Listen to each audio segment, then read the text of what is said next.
ზო დათუნაშვილი ძლიერი საქართველოდან არის ჩვენი სტუდიის სტუმარი თაზა მოგესალმებით მადლობა რომ მონაწილეობთ გადაცემაში ამ გამოხმაურებას ხომ არ გამოეხმაურებოდით თქვენს და შემდეგ აგვიხსენით რას გულისხმობს ეს პოლიტიკური ალტერნატიული ცენტრი ცხადი მოგესალმებით ჩვენს მაყურებელს მადლობა ამ შესაძლებლობისათვის ერთ ვიტყვი რომ პოლიტიკოსებს არ პატიობს ამ მრჩეველი არასდროს სარკაზმს და ცინიზმს და მაქსიმალურად ვერიდები ხოლმე ამას ვცდილობ ყოველ შემთხვევაში თქვენი რჩევა იქნებოდა ბერდიას ადამიანი ბატონ ბერდიას ამორჩეველი პოლიტიკოსებს ამას არ პატიობს. სარკაზმი შეიძლება გამოიყენონ, არ ვიცი, მწერლებმა, მსახიობებმა, ჟურნალისტებმაც მათ შორის, მაგრამ პოლიტიკოსებს გააჩნია ალბათ მათ დამცირება არ მოწონს. არა, ზოგადად სარკაზმი სატირაც სარკაზმი, ხო და ეგ თქვენი საქმე არის, ჩვენი საქმე არ არის. ამორჩეველი, რა ვიცი, ემპირიული დაკვირვებით შემიძლია გითხრათ, რომ არასდროს ამ ქვეყანაში სარკაზმს პოლიტიკოსებს არ პატიობს და არ ესარკაზმება დღეს ამ ქვეყანას. გითხარით ახლა რას ნიშნავს ეს ალტერნატიული პოლიტიკური ცენტრი, რატომ უნდა შეიქმნას, ვისგან უნდა შეიქმნას, რატომ არის ის გამოსავალი ახლა?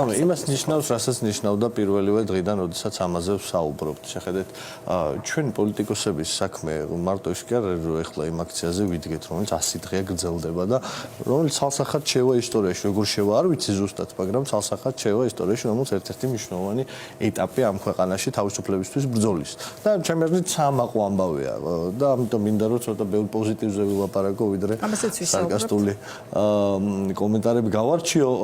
ჩვენი ეს შეთავაზება მამუკა ხაზარაძის ეს ინიციატივა ასეთი იყო პირველ დღეს გაყარბებული არჩევნების შემდეგ და ასეთია დღესაც და გზაშიც არსად არ შეცვლილა. ჩვენ ხედავთ პოლიტიკურ კრიზისს. არ გამოუწვია ვიტყვი ამას და ჩვენ თვითმიზანი არ არის რომ ჩვენ თვითმიზანი არ არის რომ ენთუზიაზმი გამოვიწვიოთ მომხრე პოლიტიკურ ძალებში. ჩვენ თვითმიზანია რომ ჩვენს ამომრჩეველს მოგახსენებთ ჩვენ ამომრჩეველს უთხრათ რა არის ლელოს ძლიერი საქართველოს ხედვა ამ კრიზისის გადაჭრას. ეს არის პოლიტიკური კრიზისი. ამ პოლიტიკური კრიზისის საფუძველი არის გაყალბებული არჩევნები. გაყალბებულ არჩევნებს მოყვა 28 ნოემბერი. გაყალბებულმა არჩევნებმა მიცა ივანიშვილს იმის თავხედობის უფლება, რომ აი ის გაეკეთებინა, ანუ საქართველოს მოსახლეობის 90%-მდე, ხო, აბსოლუტური დამთრგუნავი უმრავლესობის არჩევანი ხედვა სუვერენული და სტრატეგიული ინტერესი შესაბამისად ამ ქვეყნის უბრალოდ ფეხებზე დაეკიდებინა, არაფრად არ ჩაიგდო და ამით დაიწყო ეს კრიზისი, ხო? ამ კრიზისს პოლიტიკური ძალების მხრიდან ერთადერთი განტვირთვა აქვს, ეს არის პოლიტიკური გადაწყვეტა და პოლიტიკური გადაწყვეტა არის ახალი არჩევნები. ახალ არჩევნებს სჭირდება გარკვეული კონსოლიდაცია პოლიტიკურ ველზე, ოპოზიციურზეც. არა მარტო პოლიტიკურ პარტიებში, არამედ სამოქალაქო საზოგადოებაშიც გაუტანია. ამის განხილავთ რა უშლის ხელს ამ კონსოლიდაციას? იდეა არ არის საკმარისად მკაფიოდ ფორმულირებული და ამიტომ მე მგონი ამაზე მკაფიოდ ამ იდეების ფორმულირება შეუძლებელია. შეხედეთ, მამუკა ხაზარაძე, დათუნაშვილი, საბაბუაძე, ანა ნაცვლიშვილი, ჩვენ ლელოელები არასდროს არ ვთავაზობდით ოპოზიციას ერთ პარტიაში გაერთიანებას. არასდროს. არავისთვის ეს რა შეგვითავაზებია, არა გვაქვს ჩვენ ერთნაირი პოლიტიკური გემოვნება, შეხედულებები და დამოკიდებულება რაღაც საკითხებზე და რა ვიცი, მე ამაზე ხელი არ მომიწერია ლელოში რომ შევდიოდი რომ გახარიასთან ერთი პარტია მექნებოდა ან ნაციონალურ მოძრაობასთან ერთი იმის მექნებოდა, რა ქვია, სია. აჯობსანდალი კაი საჭმელი სხვა შორის მართლა. კაი ქართული ნამდვილი. მენიუა რამდენიმე კაცი შეთავაზება აჯობსანდალს არ. შეხედეთ რაზე ალაპარაკი. ამ იდეისთვის ნებისმიერ პოლიტიკურ ბრძოლაში, რომელიც ამ ქვეყანაში ყოფილა თუ სხვა ქვეყანაში და როდესაც ებრძვა ავტოკრატიას კონსოლიდირება გჭირდება, ძალის დემონსტრირება გჭირდება. აქ ლაპარაკი ახლა თუ არ დავამთავრებ ვერ გავიგებ ტრანზიტის თქმა მინდა და მე დავკარგო მეწას. რისი თქმა მინდა შეხედეთ, მარტივი ამბავია, რა არის საზოგადოების დაკვეთა.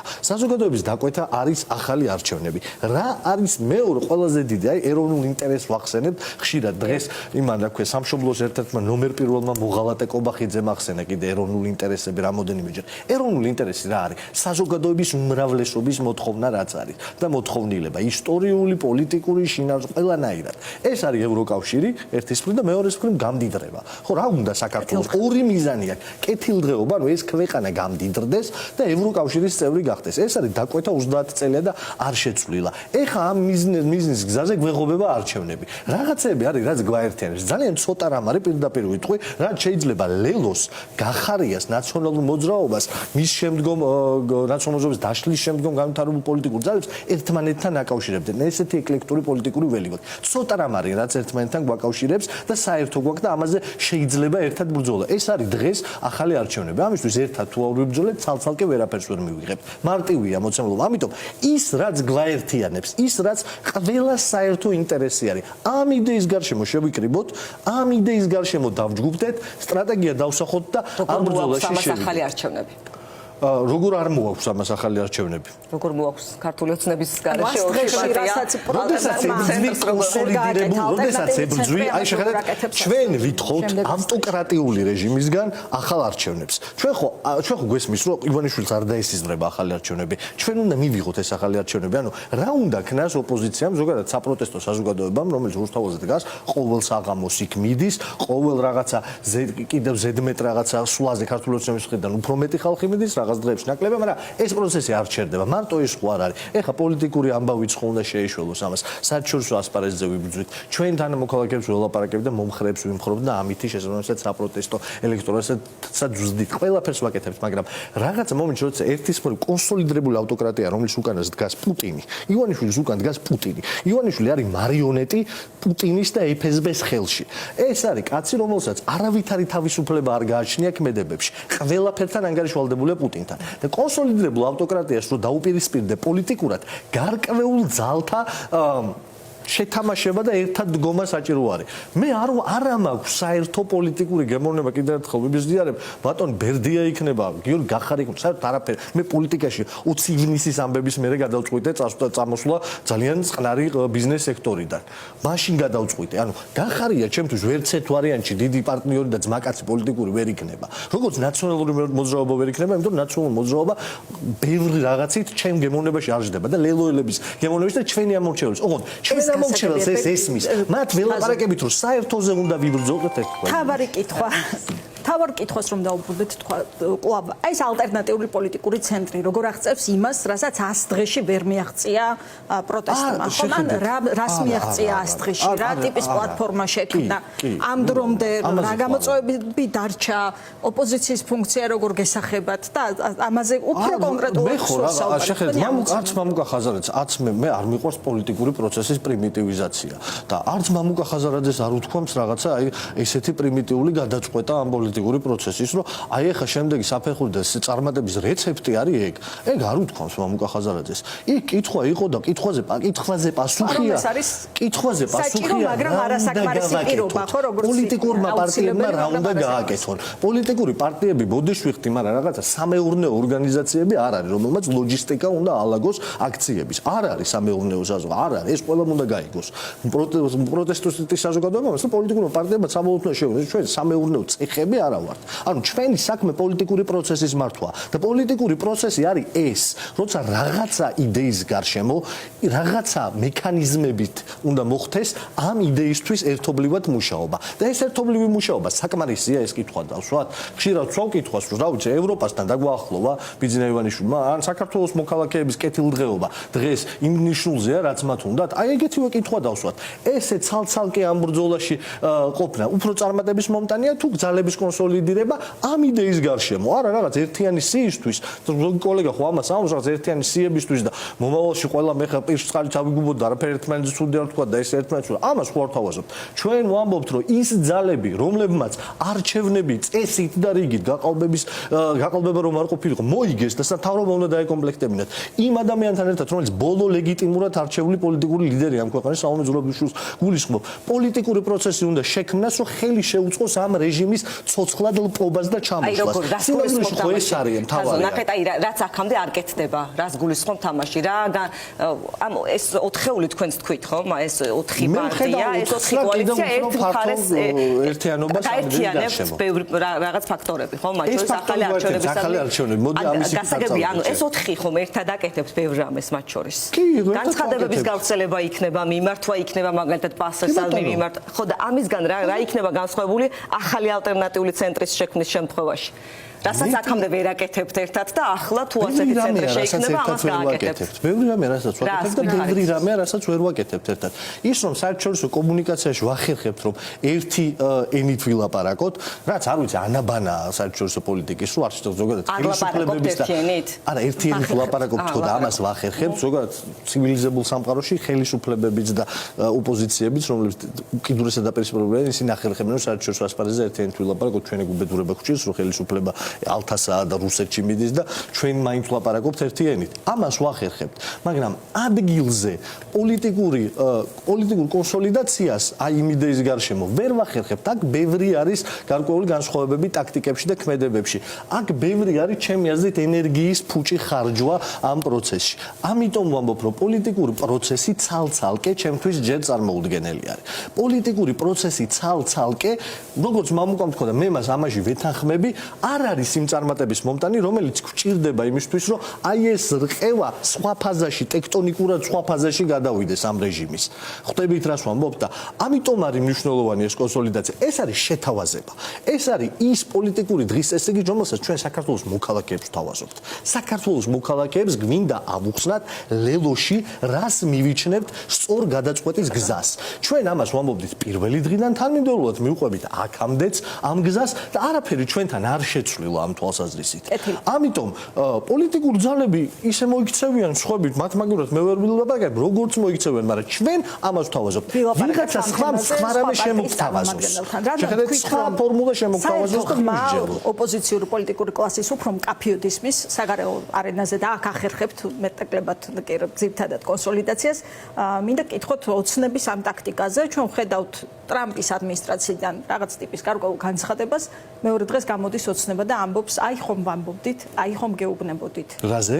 ტრამპის ადმინისტრაციის განცხადებებზე გამოდიან და მეორე დღეს ამბობენ, რომ აი ჩვენც ამას ვამბობდით, რასაც ეს ამბობს მასკი და ასე შემდეგ. აი ეს ყველაფერი. რა ტიპის გამოწვევას გიქნით თქვენ ოპოზიციურ ამოცანებს, რა გამოწვევას ვქნით? ჩვენი გამოწვევა უცვლელი რჩება იმ თვალსაზრისით, რომ მოპირდაპირ იმ ჰიბრიდულ ომში, რასაც საინფორმაციო ომი ქვია, აი ამ საპროტესტო პროცესში ჩვენ დაპირისპირებული გვყავს FSB, GRU და რუსული სამხედრო კონტრდაზვერვა. აი ეს ვიცით, აქ არაფერი არ შეცვლილა, ისევ ის არის. ანუ ძალიან ძლიერი ამ საქმეში გამოწვრთობილი ინსტიტუციები, რუსული სპეცსამსახურების დგანან ქართული ოცნების გვერდით და ქართული ოცნების უკან ამ პროცესში. ამიტომ ძალიან ფრთხილად ვართ და ვიყავით და ყოველთვის ვიქნებით, როდესაც ასეთი მასშტაბის ერთ-ერთ მთავარ მსოფლიოში კონსპირაციონისტებს მეტი საუბარი ჭირდება ამ თემას. პოლიტიკოსების საქმე არის, რომ ბევრი განმარტება ვაკეთოთ. პოლიტიკოსების საქმე არის, რომ ჩვენ გვაქვს აი ეს ფუფუნება, რომ ველაპარაკოთ ადამიანებს თქვენი საშუალებით, მედიის საშუალებით ხშირად და ჩვენი ვალდებულებაა, რომ ველაპარაკოთ იმაზე, თუ როგორი არის რეალობა ამ ქვეყნის პრობლემებში. შეხედეთ, ტრამპი კეისრისა ტრამპი არის შეერთებული შტატების პრეზიდენტი. ის რომ მის რაღაცან გამონათქვამებს შიდა პოლიტიკაშისთვის განსაზღვრულს ქართული ოცნება იყენებს პროპაგანდისთვის, ეს იგივე ტიპის გამოწვევა არის. თამარ როგორი ტიპის გამოწვევაც იყო დაუპირისპირდა ომის და მშვიდობის, ანუ ძალიან ფუნდამენტურ, მძიმე და ძალიან კარგად შეიარაღებულ ჰიბრიდული ომის მანქანას უპირისპირდებით, ამიტომ არავითარ შემთხვევაში მე კიდევ ერთხელ გავიმეორებ, თქვენთან მაქვს ეგ ნათქვამი, რომ იგნორირება იგივე მეტნაკლებად იგნორირება ომის და მშვიდობის მესიჯი, ეგ შეცდომა იყო. ანუ, როდესაც მოპირისპირე მხარეს გვყავს პუტინის სისტემა, ტროლბოტების ფაბრიკები, ჰიბრიდული ომის ყველა ასპექტი აბსოლუტურად ჩართულია დღეს ივანიშვილის მხარდასაჭერად. მოსკოვიდან ამას ძალიან სერიოზულად უნდა დაუპირისპირდეთ, მაგრამ მთავარზე გავაკეთოთ აქცენტი. საქართველოს მოქალაქეებს, საქართველოს პრობლემებზე ველაპარაკოთ და რითიც დავიწყე, აქეთკენ მინდა წავიდე ისევ. საქართველოს მოქალაქეებს ორი მთავარი რამ უნდათ 30 წელია სოციოლოგია, რაც არსებობს ამ ქვეყანაში, ყველა კვლევა ამას ამბობს. უნდათ კეთილდღეობა ეკონომიკური და უნდათ ევროკავშირის წევრობა და მოდით ეგ კიდევ ერთხელ დავუსვათ 100 დღე აქციების თავზე. აი ამ 100 დღეში ან მანამდე 12 წელიწადში დაგვაახლოვა თუ დაგვაშორა ევროკავშირის ქართულმა ოცნებამ მის დღეს მართავს ამ ქვეყანას და ხანიძახის რომ ტრამპი ვით ლაპარაკობს, ხანიძახის რომ არ ვიცი მე რომელიმე იმისგან აქვე ურბანი ვით ლაპარაკობს, ან შემდეგ აი ამ რაღაცა ვირეშმაკულ ხრიკებს რო აგდებს ამ პროცესში. რა შეგვაინტერესებს ეს ვირეშმაკულობა? ევროკავშირს დაგვაახლოვა 86% ჩვენი მოსახლეობის დღესაც იძახის რომ იქ უნდა მიუხედავად აი ამ ნიაღვარისა და ბოროტების, რომელიც მოდის სახელმწიფო მედიებიდან ევროპის და დასავლური იდეის დისკრედიტაციისთვის. დაგვაახლოვოთ, დაგვაშორა, არ დაგვაახლოვა. ეს ხო ყველა მიცის 3 წლის ბავშვმა, ჩემმა შვილმა გუკამ შეიძლება გითხრათ, რომ არ დაგაშორათ. და მეორე, კეთილდღეობის თვალსაზრისით, საქართველოს მოქალაქეები უკეთესად ცხოვრობდნენ, ვიდრე 2012-ში ცხოვრობდა. უკეთესია ვალუტის კურსი, ეხა დღეს უფრო კარგი პენსია აქვთ, ინფლაციამ არ ჭამა მთელი საქართველოს მოქალაქეების დანაზოგი. ამ ქვეყანაში ნაკლები ადამიანი შიმშილობს თუ 100,000-ობით ემატება მოშიმშილეთა რიცხვს. ამ ქვეყნიდან არ გარბის წელიწადში საშუალოდ 100,000-ზე მეტი ადამიანი.